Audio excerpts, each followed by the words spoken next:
Chomsky, thank you for joining us. Would you, or do you consider yourself a person of faith? I try not to have faith. I believe in a principle that was enunciated rather well by Bertrand Russell, which is that you should try to keep away from having irrational beliefs. You should believe some things that for which you can find some evidence or some support, apart from commitment to principles like equality and freedom and justice and so on. Those, I wouldn't say that's faith. Those are things you're committed to. But as far as beliefs about the world, reality, my feeling is one should try to, as much as possible, have substantiated beliefs, or at least beliefs for which evidence could be appropriate. Well then, would you consider yourself, paradoxically, a person who has faith in the scientific method? I think it's the only method we have to try to get some approximate understanding of the world. I don't have faith that it'll reach the truth or even that it's leading us in the true direction.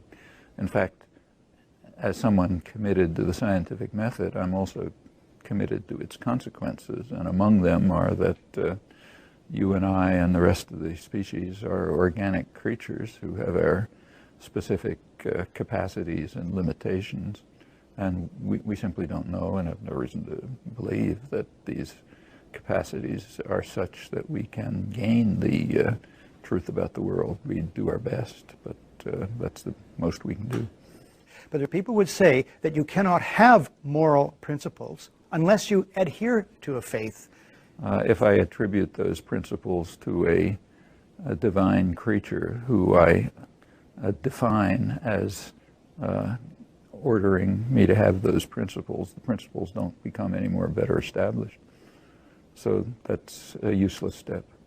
It's true that our moral principles are not firmly grounded in unshakable evidence and argument, but nothing is going to make them any more firmly grounded.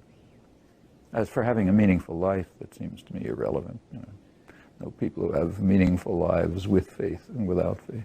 Do you think holding a supernatural worldview is healthy and beneficial for humanity? It's not for me. I don't see any point to it at all.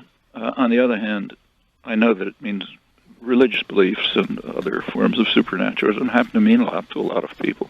If I find someone who's, say, mourning the loss of a dead child and is comforted by the idea that they'll be reunited with the child in heaven, it's not my business to try to convince them that their belief is incorrect. In fact, in a way, I think they're lucky to be able to have such a belief. I don't have it, and I don't think in the long run it's healthy.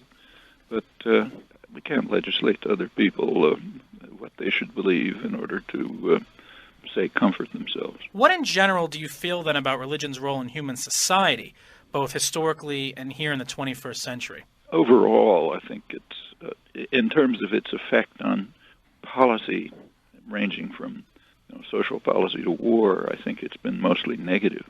In fact, often extremely negative. With regard to individuals, it varies.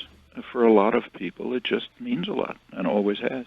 What do you attribute to that? Do you think there's something biological, like many people have argued that we're sort of hardwired for religion? Do you think that religion is sort of keeping in lockstep with evolutionary processes? Well, first of all, we know very little about the evolution of humans in any relevant respect. I mean, we know a lot about, the fossil record and so on.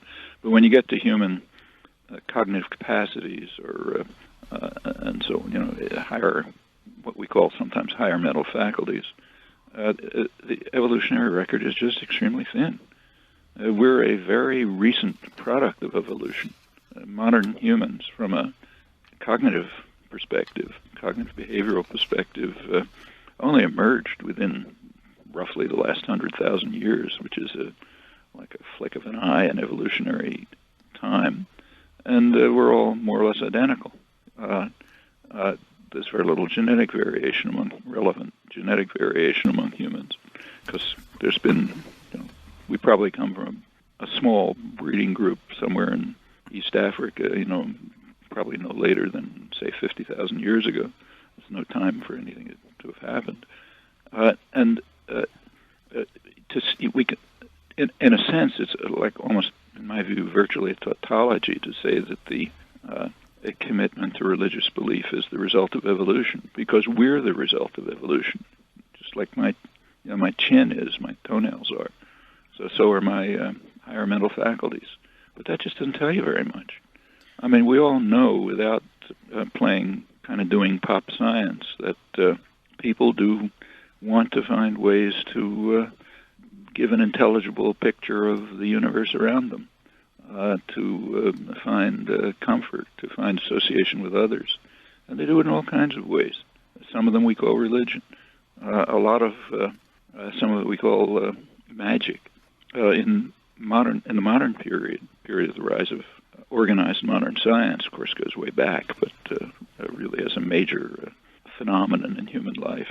There's been a concerted attempt to gain an understanding of the world by means that do permit confirmation, disconfirmation, building on the results of others, and so on. That's what we call science. Okay, that we should push that as far as we can. Surely we want to understand as much as we can about the world, and that's the best way to understand it.